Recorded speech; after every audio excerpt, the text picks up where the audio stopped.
Welcome back. It's still week 6. On Monday, we talked about Boyle's gas law. Tuesday was Charles' gas law. And today, Amonton's gas law. So these are the 3 gas laws that we've been going over. And today, we get to talk about Amonton's gas law. Now, if you know the first 2 gas laws and you've got them down fairly well, you probably have a pretty good guess as to the relationship that Amonton is going to be discussing. But to do it, let's start off with a little story. This is a story about Lawrence. And Lawrence checked his air pressure in one of his tires before driving to school on a cold winter day. The tire pressure gauge registered 32 pounds of force per square inch.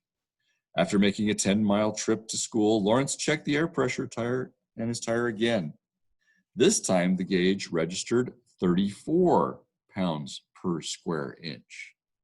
Now, Lawrence didn't add any air to the tire in between the 2 measurements. So why did the air pressure of the tire increase? There was no additional air in the tire the second time Lawrence checked the tire pressure, but something did change between the 2 measurements. What changed? Well, the tire's head rolled over 10 miles of road on the trip to school. Could that have affected it? Anytime one surface moves over another, it causes friction. Friction is a force that opposes the motion of 2 surfaces that are touching, and friction between 2 surfaces always generates heat. Quickly rub your hands together, and you'll feel the heat generated by the friction between them.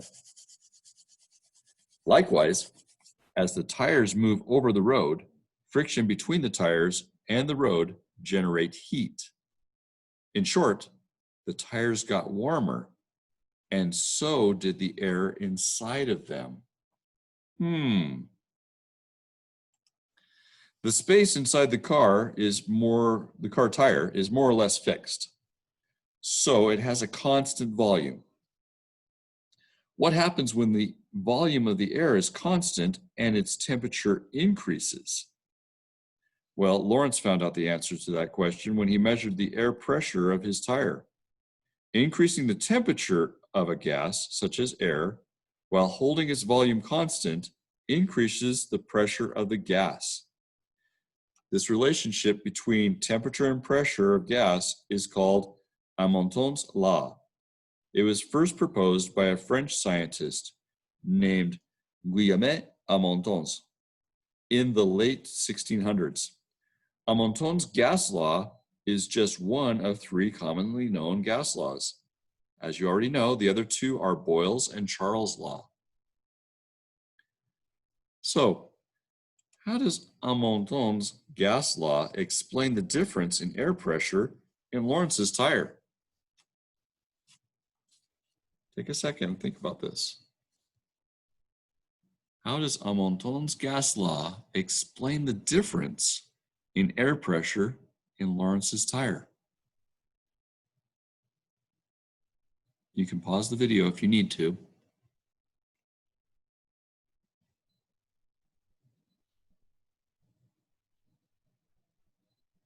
Welcome back. So how does Amonton's gas law explain the difference between the air pressure in Lawrence's tire at the beginning of the trip and at the end of the trip? Well, the tire and the air inside of it got warmer because of friction on the road. The volume of the air inside of the tire was more or less constant, so the pressure of the air increased when it got warmer.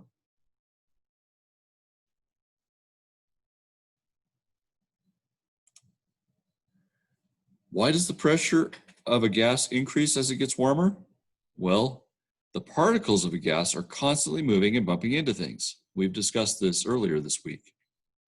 The force of the collisions is measured by pressure. Pressure is the amount of force exerted on a given area, such as pounds of force per square inch. When gas particles heat up, they gain energy. And as you know, if they have more energy, they move faster. This causes more collisions and greater pressure. Therefore, heating particles of gas in a closed space causes the pressure of the gas to increase. So as you see in this picture, if we have a lower temperature, we're going to have a lower pressure. If we have a higher temperature, we're going to have a higher pressure. This is a direct relationship between pressure and temperature. Remember, we also had a direct relationship in Charles' law between pressure and volume. And in Boyle's law, we had an inverse relationship where volume and pressure were the opposite. If we raised one, the other one went down. If one went down, the other one went up. Okay? So quickly, let's summarize. According to Amonton's law, increasing the temperature of a gas while holding its volume constant increases the pressure of the gas. And the opposite is also true.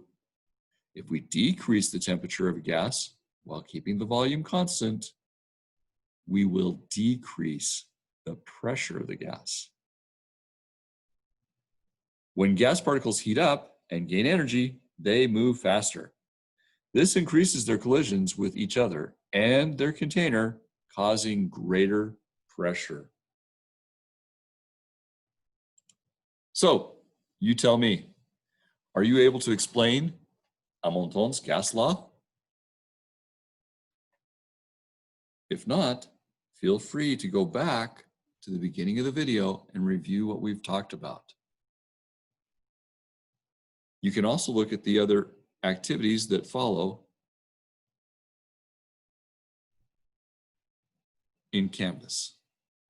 I hope you have a great day. Stay healthy and stay happy. Tomorrow we'll be talking about atoms.